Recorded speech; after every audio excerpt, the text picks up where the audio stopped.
दूसरी तरफ Israel Iran के साथ साथ लेबनान में भी मिलिट्री ऑपरेशन चला रहा है। आज इजराइल ने लेबनान की राजधानी बेरूत पर अंधाधुंध गोलीबारी की।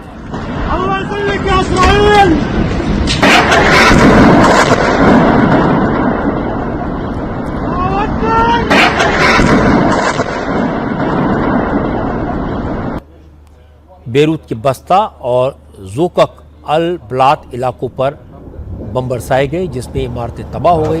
इजराइल ने दावा किया कि उसने इन हमलों से हिजबुल्लाह के कई ठिकानों को तबाह कर दिया है।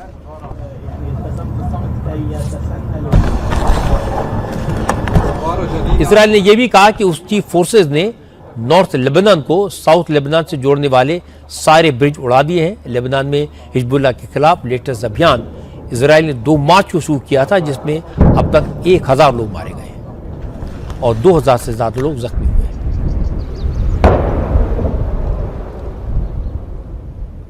युद्ध के बीच तेल की बढ़ती कीमत पर काबू पाने के लिए अमेरिका स्ट्रेट ऑफ हॉर्मुज खोलने के लिए पूरी ताकत लगाए हुए है।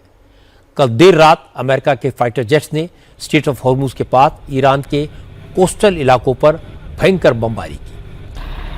अमेरिकी फौज की सेंट्रल कमांड ने बताया कि B-2 बम्बर्स ने हॉर्मुज के पास ईरान के अंडरग्राउंड मिसाइल स्टोरेज फैसिलिटीज पर 5000 पाउंड यानी 2 टन से भी भारी दर्जनों बम गिराए हैं, ताकि जमीन के भीतर कंक्रीट के स्टोरेज पॉइंट को नष्ट किया जा सके। प्रेसिडेंट ट्रंप ने नेटो देशों से कहा था कि वो भी स्ट्रेट ऑफ हॉर्मुज खुलवाने में उनकी मदद करें, लेकिन नेटो देशों ने अपने जंगी जहाज भेजने से इनकार कर दिया। ब्रिटेन, इटली और जर्मनी ने साफ कर दिया था कि वो इस युद्ध में शामिल नहीं होंगे। वहीं फ्रांस के प्रेसिडेंट इमैनुअल मैक्रों ने कहा था कि उनका देश तभी स्ट्रेट ऑफ हॉर्मुज खुलवाने में अमेरिका की मदद करेगा जब बमबारी रुक जाएगी। S'agissant du détroit d'Ormuz, qui est évidemment la situation la plus sensible, nous allons dans quelques instants faire le point, mais je vais ici redire le cadre dans lequel nous avons pu nous exprimer ou déjà commencer à bâtir des décisions. President macro कह रहे थे कि straight of Hormuz की स्थिति बेहद नाजुक है। उनकी सरकार लगातार हालात पर नजर बनाए हुए है।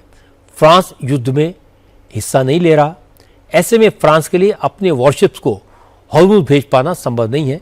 फ्रांस हालात सुलझने का इंतजार करना बेहतर समझता है और फिर दूसरे देशों से सलाह मशवरा करके आगे का फैसला करेगा।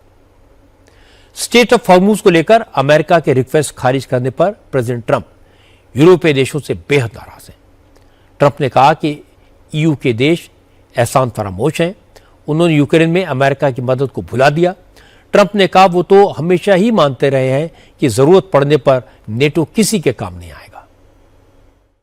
Well, we don't need too much help, and we don't need any help, actually. In fact, we just put out a notice. I was watching over the last couple of weeks, and all of our NATO allies were very much in favor of what we did. They thought it was very important. We were just discussing it, actually.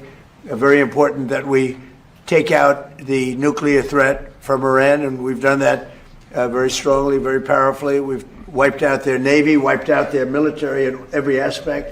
So I think NATO's making a very foolish mistake, and I've long said that, I wonder whether or not NATO would ever be there for us. So this was a great test, because we don't need them, but they should have been there. The other thing is, and I think, very important, we didn't have to be there for Ukraine. Biden chose to spend